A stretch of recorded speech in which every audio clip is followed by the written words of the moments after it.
Au Centre de recherche sur la cognition animale de Toulouse, 5 équipes étudient les processus cognitifs chez divers modèles animaux allant des invertébrés aux vertébrés. Nos recherches vont de l'étude du comportement animal à l'identification des processus cellulaires et moléculaires à l'œuvre dans le système nerveux. L'équipe CAB étudie les comportements collectifs dans les sociétés animales. Leur organisation leur permet parfois de répondre à des problèmes complexes comme se déplacer, transporter une charge ou construire un nid. Nous mesurons ces comportements chez les insectes, mais aussi chez les vertébrés, comme chez l'humain. La modélisation informatique du comportement de chaque individu, avec des règles simples, nous permet de reproduire des comportements dits émergents collectivement dans la nature. Comment l'environnement module le comportement des organismes ? À l'aide de dispositifs automatisés, nous pouvons modifier l'environnement et caractériser le comportement des individus en fonction des stimuli qu'ils rencontrent. Les informations concernant l'environnement peuvent ensuite être transmises aux congénères et modulent leurs réponses comportementales.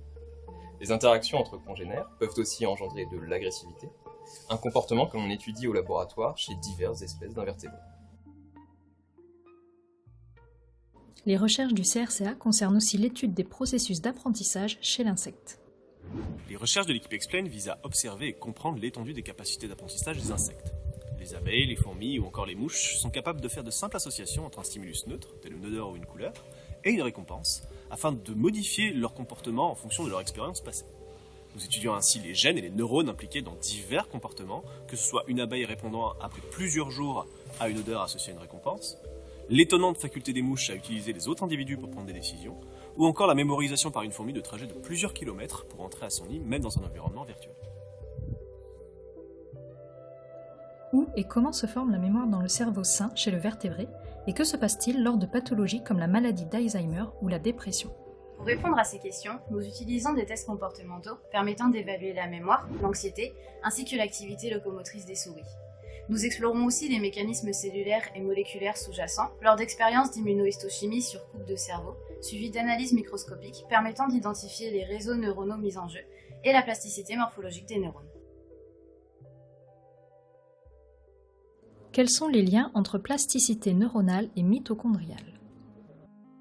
Chez Minding, nous voulons comprendre comment les mitochondries, sources d'énergie du neurone, peuvent modifier leur bon fonctionnement dans un contexte de maladie neurodégénérative.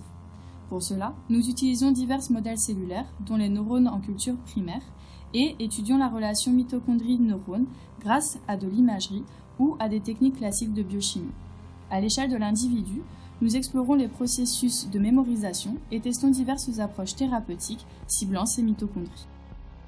La diversité des questions posées au CRCA, la variété des techniques utilisées et la richesse des espèces animales étudiées en font un laboratoire unique en son genre pour l'étude de la cognition animale.